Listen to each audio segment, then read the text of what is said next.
Hello' everyone, ব'লক আজিৰ দিনটোৰ মাজলৈ গৈ থাকোঁ। আৰু এয়া যোৱাকালি মোৰ ননদ আহিছিল, ইনা এনেকৈ অকণ সাঁচি থ'লোঁ। আৰু আজিৰ ব্লগটোত মোৰ কাৰণে এটা বিৰাট ডাঙৰ ছাৰপ্ৰাইজ আছে। আপোনালোকে চাই থাকিব, শেষৰ ফাললৈ গম পাই যাব আজিনো কি মোৰ ইমান ডাঙৰ ছাৰপ্ৰাইজ এটা আছিলে। Hello' everyone, welcome back to my another blog. আজি হৈছে মঙলবাৰ আৰু এতিয়া বাজি গৈছে আবেলি 4টা। এয়া এওঁক অফিচলৈ যোৱাৰ সময়ত ভাতকেইটা ৰেডি কৰি দিছোঁ, তাৰ পৰাই আৰম্ভ কৰিছোঁ আজিৰ দিনটো। ব'লক। হেল্ল' এভৰিৱান, এতিয়া আছোঁ কিটচেনত আৰু এওঁ খাই মেলি গ'ল। অইন দিনাৰ দৰে একেই। আৰু আজি ৰিয়াই কৈছে, মা আজি বিটৰ হালোৱা বনাম। গতিকে মই বিটৰ হালোৱা বনোৱা নাছিলোঁ বাৰু কোনোদিনে, মই গাজৰৰ হালোৱা বনাইছোঁ, একেই মেথড। তথাপিতো আজি আপোনালোকক অকণমান দেখাই দিওঁ। আৰু ক'ৰবাত কেনেকৈ আনিলোঁ, বিট ঘৰত নাছিলে, গতিকে সেইবিলাক সকলো দেখাম, চাই থাকিব। একদম সহজতে হৈ যায়, হেল্ডি আৰু সৰু ল'ৰা ছোৱালীৰ কাৰণেতো খুবেই ভাল, ডাঙৰ মানুহৰ কাৰণেও ভাল। গতিকে আপোনালোকে এনেকৈ খোৱা নাই যদি বনাই খাব ন ৰিয়া? Yes, বহুত টেষ্টি, বহুত টেষ্টি। বিট লাগে। বিট নাই নহয়। কি কৰোঁ এতিয়া? ব্লিংকিটৰ পৰা কৰোঁ দিয়া, অৰ্ডাৰ দি দিয়া, পাৰিবা? পাৰিম। দিয়া। বিট আৰু লগতে গাখীৰ লাগিব নেকি? গাখীৰ এটাও অঁ ঠিক আছে।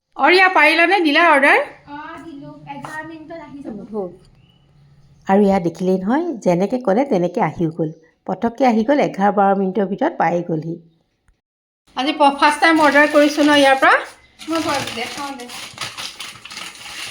এয়া গাখীৰ দিছোঁ। আজি বেছি বস্তু নাই, বেছি বস্তু আজি মানে আমি হেৰি চাইছোঁ কেনেকুৱা আহে। স্পেচিয়েল ডিছ দেখাম আপোনালোকক।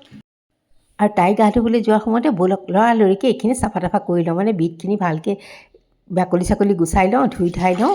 আৰু ব'লকচোন অকণ অকণকৈ দেখাই থাকোঁ। আৰু 2-3 বাৰ নোধোৱালৈকে মানে শান্তি নহয় নহয়, সেইকাৰণে আগতীয়াকৈ ধুই ধাই ৰেডি কৰি থৈ দিছোঁ। চাবা আকৌ গাত লাগি যাব।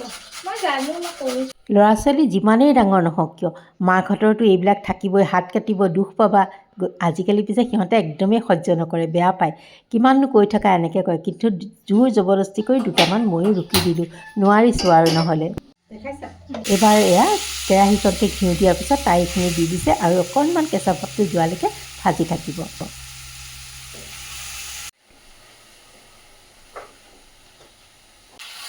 আৰু ঘিউত বিটখিনি ভালদৰে ভজা যোৱাৰ পিছত দি দিছোঁ ইয়াতে আধা লিটাৰ গাখীৰ। আৰু অলপ সময় গাখীৰত ভালদৰে সেইখিনি উতলাই ভাজি থকাৰ পিছত তাতে দি দিছোঁ আধা বাতি চেনি। আমি অলপ কম খাওঁ, কমাই দিছোঁ। আধা কেজি বিট, আধা লিটাৰ গাখীৰ দিছোঁ আৰু আধা বাতি চেনি দিছোঁ আৰু 4 চামুচ ঘিউ দিছোঁ।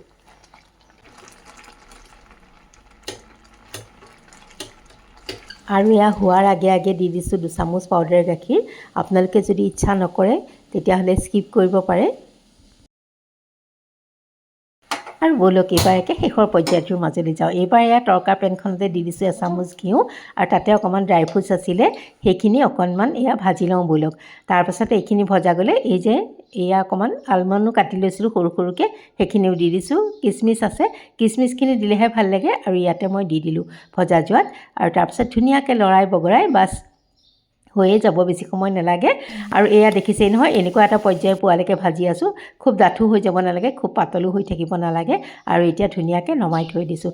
আজিৰ ৰেচিপিটো ৰিয়ায়ে বনালে, মানে মোৰ ছোৱালী ৰিয়ায়ে বনালে। আৰু ভালো লাগে জানেনে, সিহঁতে শিকিছে নতুনকৈ। আৰু আজি এটা বিৰাট ডাঙৰ ছাৰপ্ৰাইজ। মই ক'লোঁ এফালে ওলাই যাম, ৰিয়া আৰু মই এইখিনি লৰালৰিকৈ ৰাতিপুৱা ভাত বনাই আজৰি হৈছিলোঁৱেই। তাৰপিছত এওঁ ক'লে নাযাবা দেই, অনলাইনত এটা বস্তু আহিব, তোমালোক ঘৰতে থাকিবা। কিমান ডাঙৰ ছাৰপ্ৰাইজ ব'লকচোন। এওঁ ক'লে তললৈ নামি আহাচোন আৰু চাওকচোন। কেনেকুৱা ছাৰপ্ৰাইজ এইটো!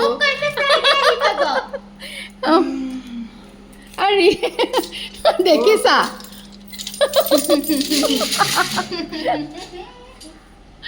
আৰু যিসকলে মোৰ ব্লগ চাই থাকে তাক দেখিতো গম পাইছেই, মোৰ ল'ৰা আহিছে, সি বৰোদাত থাকে। আৰু কৈ আছিলে, মই সুধিছিলোঁ তোমাৰ ৱৰ্ক ফ্ৰম হোমৰ কাৰণে এপ্লাই কৰিলা নেকি? নাই কৰা বুলি কৈ আছিলে। গতিকে মই একেবাৰে নাজানো সি যে আহিব, এওঁ আৰু সিহে জানে ঘৰত, বাকী কোনেও নাজানে। আৰু সেয়া কিমান ভাল লাগি গ'ল তাক দেখা পাই। বাৰু বিহুটো এইবাৰ ভালেৰে যাব বুলি ভাবিছোঁ। আৰু যিহেতু সি আহিব বুলি নাজানো, আৰু আজি আমি মঙলবাৰ নিৰামিষেই খাওঁ, গতিকে আহি পেলাই লগে লগে 2টা অমলেট বনাইছোঁ ৰিয়া 2টালৈকে। জনা হ'লে ধুনীয়াকৈ ভাত সাজ বনাই থ'লোহেঁতেন। আৰু তেন্তে আজিলৈ আহোঁ।